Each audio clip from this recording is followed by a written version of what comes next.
naturally, and God is within us. So how did we get here? So it's a question that every single person must ask. And I bring this back as well, down to our people, those who are in Igbo land. Stop desecrating Igbo land. Enough of the desecration. So from what you've listened to today, there are millions of our Akoli joining the very physical, because I want to say that even before our Akoli became this massive in millions, we as a people, just as you said, how we are weighed is different from how other people are weighed. How we are seen in the spirit world is different from how other people are seen, because we are Nibo. So it's very important that we follow the footsteps of who we are. So apart from the fact that physically, I know when somebody just wouldn't like us because I am Nibo, you know, and there is a certain tag on us by the British, by other countries, and by other people, other communities and tribes in Nigeria. I mean, I'm saying this without any without fear of favor. Absolutely. But there are things that we have done. We have the ones that we did not directly, which is the Biafran War, the one that we did directly. The one I can say now is for those who are shedding the blood of our people, you need to stop. If you say that you're looking for Biafra and you're killing one of your own who hasn't done anything to you, even if they did anything to you, you do not have the right. You are not the creator of your life. You have no moral right to take a life that you were not present the day that life was formed. So the more you are desecrating the land, the more Biafra. Mazen kind of says something. If you kill our own, Biafra will not come. It is a single word he said, but there's so much deep meaning to it. Yeah. It will not come because Akoli has become Akoli will prevent. Yes, you course. Have desecrated the land. You have caused. You have riled the bridge between the living and the dead. You're disturbing the land of the spirit, and you're annoying them. So the more you kill our own, the more Biafra is far kept away from you. So it's very important. My brother, before I ask you the last question, how do you think we can proceed to bring in the consciousness of Akoli to our people? How do you think we can push this message? Okay. I think first of all is I think while growing up there was this National Orientation Agency. There was something they used to, when they needed Nigerians to learn of a thing, they just pushed it on TV. Although now they have left what they're supposed to do, but then it's just continuous teaching. So at every level of our society, people must understand this. It will take time, like I said. It's just teaching. Social media. We have social media today. So you can have a video of 5 minutes or 2 minutes and have it out there to go round. People will watch, not everybody, of course. To say, I think I don't like bringing in the rural areas into such certain things, because they have a way they understand things. Right? I've been in the rural area for some years now, and then those who even influence what happens back home here are those who live out of the village. That's how Igbo land is here. Your PG of the town, the chairman of the Omuna, they're all people who live abroad, Abuja, Lagos, and all of that. They don't think someone who living in the village has to, so that's how the Igbo are. So if you want to influence anything from the rural area, it has to come from the outside. And I don't blame our people, because the way this system is structured is made to make our best brains live. Right? Our best brains live there. Because if you look at it, yes, Mazi Nnamdi Kanu, and the rest. We're not back home in the village. I'm back home here because I'm a Dibia. But I don't sound like somebody who's back home because I've basically been away from here. So we also have to that demography of our people who call the shots in various industries need to understand what alcohol is. Because when he comes back to the village and he's telling him who is abroad is telling you alcohol, you who came to his house to drink beer, definitely you fall in line. Yes. Right? Yes. Right. So, but when he who is abroad comes back with his friends and his entourage, and you who came to beg him for money is telling him alcohol, you'll be wondering, who that is telling me alcohol? Won't you go and fix your life? Right. So that's just it. But then, just generally, we must continue to talk about it. It's going to take time, right? It's going to take time. It's the term and how to solve alcohol is basically known just among we DBS. Not even all DBS. Some DBS you come to them, they don't tackle that. Mm-mm. They just tell you go to your chi, go to the middle. But then we in the Igbo, we are a special people. What constitutes obstacle for us does not constitute obstacle for other people. Mm-hmm. All right. So, and even when we come back to Igbo land, there are special lineages. I don't want to be classy about anything, but there are special lineages. So when you look at your lineage and see that this caliber of men come out from your lineage, sit down and ask yourself, why? Why does my family produce this caliber of men? Why does this family produce those who cut grass and those who do other menial jobs for the past many generations? What makes us special? Right? So, and we have those types of families in their millions in Igbo land. Exactly. That's why you said 10 Igbo people get to the US on scholarship, and after 4 years 8 of them are doing exceptionally well. The other 2 are also doing well, but maybe they just choose to come back. It's in the blood, and by marriage and intermarriage, that has mixed. So we're special people. So let's just keep telling. Let us first of all make our people understand who they are. Who they are. Who they are. So like where there's this video I'm still going to make. People often don't see the name by Afra. So check archaeologically. There's just how we have Eri, and how we have Obatala, and how we have Odudua. There was a patriarch, or say a father, called Afra. So so sometimes some of we when we go to archaeology, when we want to mix archaeology and philosophy, we say Be Afra.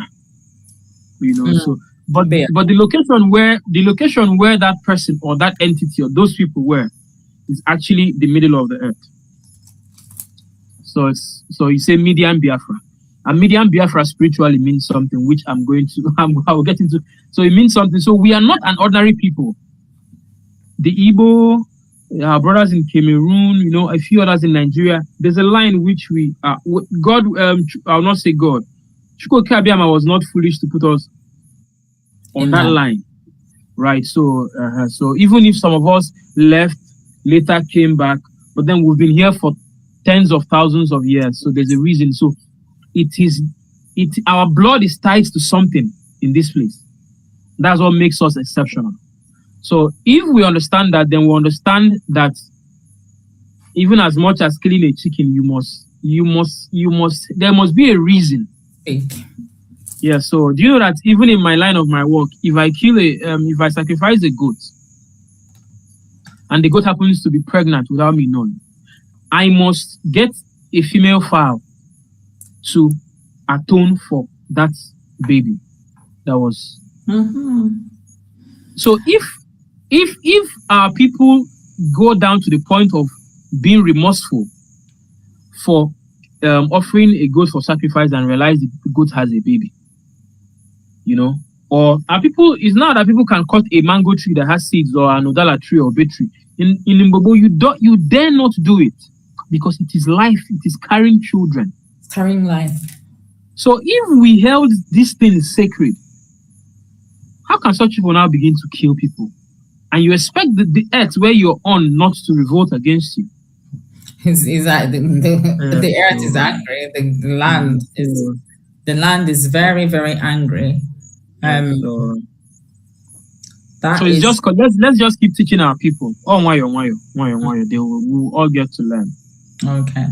So yeah, that is I mean, that's all that there is for us to do. We can't strangle anyone. All we have to do is keep teaching. But as you said, thank God for social media, where we'll continue to propagate the consciousness of what our calling is and how is actually the center of our redemption, for which we need to come back to and find, find ourselves once again, because yes, time has come, and enough of playing around. We just have to get back to work and have ourselves redeemed and our generations to come.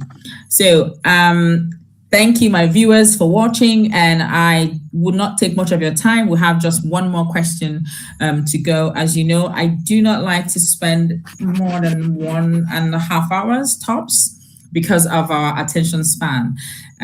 So that I want this Akoli to stick and sit there and follow us everywhere we go to, in our behavioral patterns, in how we communicate with other people, in how we perceive and see other people's perspective and how we relate to each other. We have to have that consciousness as to, what does this mean? What this person doing this, what does it mean? This person who's spoken to me like this, who's never spoken to me like this, what does it mean?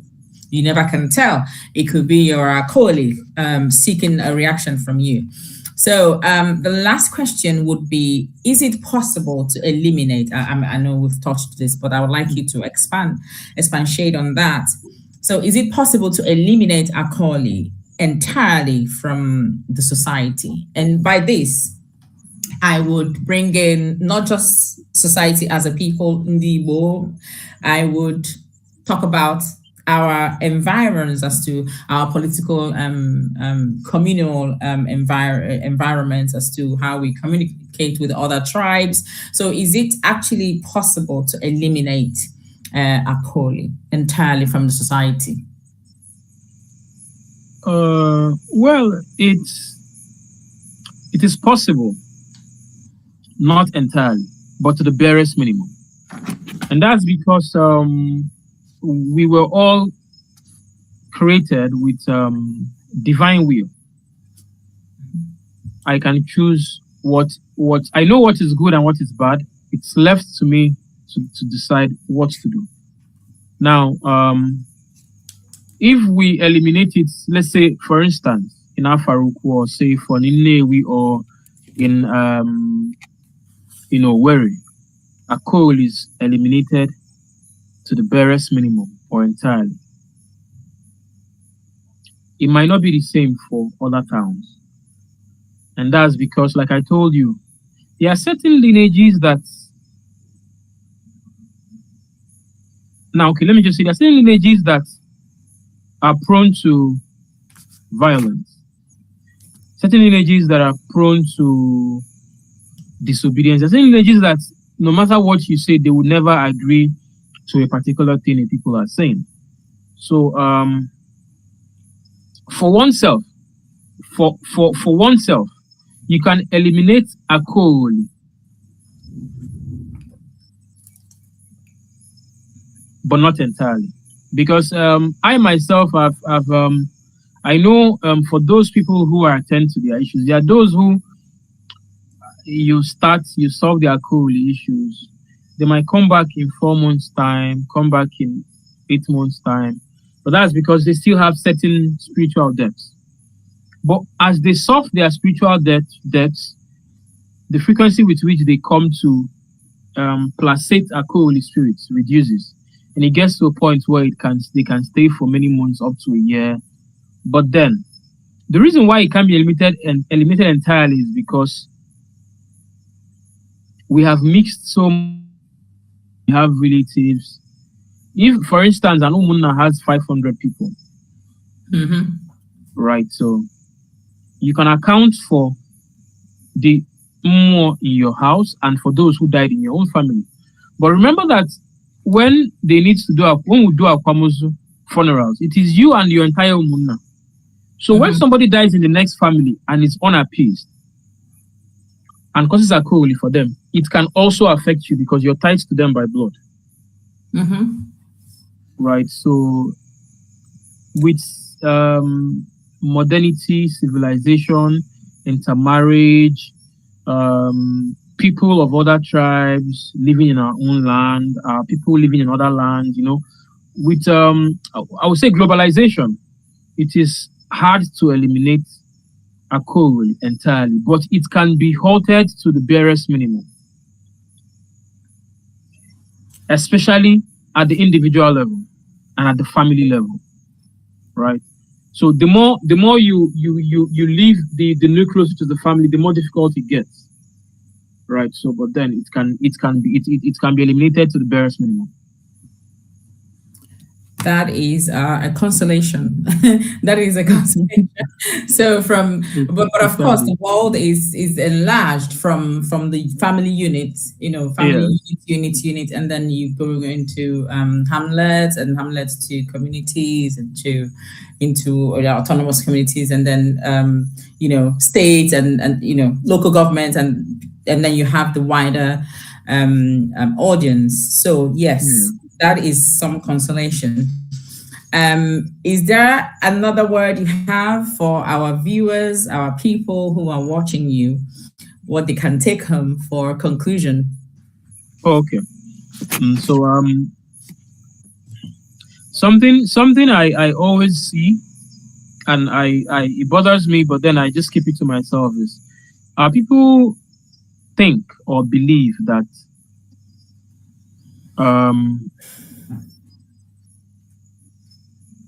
we can get justice as a people of this world by applying the spirituality of those who have deprived us of justice. So I know a couple of times when I make certain posts on Twitter, one of our brothers who is popular would always say, do away with all that idol worship, like he's a Christian. I respect Christians, I respect Ndodin, But then, if we must move forward, we must borrow the words of the Bible, which says, give to Caesar what belongs to Caesar and give to God what belongs to God. So I would advise Ndibo to take a blueprint from the town Agulu, where Peter Obi is from. I will not call names of their prominent men, but Agulu is very good at having a church here and having a shrine next to it, and there's never conflict. Yes, their wealthy men would donate to the church and donate to the shrine. There's no conflict, yes. And that's why Professor Nenochkume said that it is a spiritual saying. There's something Agulu does for the Igbo spiritually. That if you remove Agulu from Igbo land, the Igbo will suffer spiritually. So, but then they are able to understand that you can solve your spiritual problems using our own ancestral means. And if you choose to still be a Christian, of course, why not? But the narrative I would refuse or advise our people not to entertain is that because we were brought up as Christians and that we are fighting for justice, that we should jettison any template or any formula which comes from Igbo or Dinana and only stick to Christianity. So, as we explain Akowili further, it will be important for both our Christian brothers and our brothers who are coming back to their roots to understand it does not matter. Akowili does not care your religion or spirituality. It does not care whether you're an atheist. It is going to affect you as long as so that's just all I have to leave for our people. Deme. Deme. Deme. I like that. Deme. That is Dalo, yes? Deme. Yes. Deme Dalo. I always say Deme. Deme is like my side. So I always combine it with Deme Dalo so you understand what it means. Okay. It means Dalo, yes. Okay. I like them. So Deme Dalo. When them okay, Ndi Bundiama na-ege ntị. My conscious ladies and gentlemen of Uchechigeme conscious community, great Biafrans, lovers of freedom, my beautiful family members, IPOB members, I hope and I believe that you're here. And I want to thank you, my brother Chuka Ndunesuku for this very powerful conversation. It's an eye-opener. I saw someone's comment who said, I've never heard of this word before. I didn't know what the word was as well, but this is a great, powerful, and I believe that we would hold another segment of this where we'll talk about Christianity. How can one move alongside dealing with alcohol, even though the person practices a Christian. Oh, okay. Exactly. That's fine. That would be great. Great. Yeah. So for my people, thank you very much for sticking with us. For those who are still here, thank you for honoring this invitation. It was a very short one. And I'm so sorry we started at 7:30 instead of 7 o'clock. Nabi came to a birthday party and it was very far. I didn't plan it properly. So that whole thing clashed, and then we started to have technical difficulty. But I appreciate you for sticking and staying with us. So, whose burden are you carrying? As we come to the end of this very podcast, I want you to go away with this question: whose burden are you carrying? Whose quarrel have you inherited? And whose story have you believed without investigating? And who have you made an enemy simply because someone else told you they were your enemy? I tapped something and I believe I'm still on. I have lost my, I don't know. This, I'm trying to find my stuff now. So, but if I am still here, that is okay. You're still here. Okay, let me close this. It's Nabikem's birthday, people. They're making a sound. So, and who have you made an enemy simply because someone has told you that they are your enemy? But there is another question we must have the courage to ask. That question is, am I carrying a calling, or am I creating a calling for someone else to carry? That's a very important question, because consciousness requires us to examine both what others have handed to us and what we are handing to others. Look at our families, look at our communities, organizations, and Alibo today. How many of our divisions began with conflicts that many of us did not personally create? Just some of them we were, dipped into it. Some we jumped on the bandwagon. And at some point, someone must have the consciousness to say, this burden ends with me. And that is a consciousness we're trying to drive to ask, what is this burden? What is it telling me? What is it trying to create? So do I carry it on and pass it on to someone else, or must it stop with me? And that deeper question is very important. And then you say to yourself, I will investigate before I believe. I will think before I follow. I will seek truth before I inherit another person's enemy, very importantly. And I will not hand unresolved hatred to the next generation. Our generation must have peace and have less alcoholics, because we must deal with our alcoholic that have surrounded us now. Perhaps that is where ending alcoholic begins, with one conscious human being refusing to carry what was never theirs to carry. I remain Uchechigeme Anyawotutu Okukano, and for the love of my people, I am a transformative life coach, an advocate for human consciousness, and I am bringing that to our people. For we must have consciousness because we are seeking a civilized system. So we must have that consciousness in order to enter and become that which we have dreamed that we must be. From me, from here, it is good evening and thank you very much.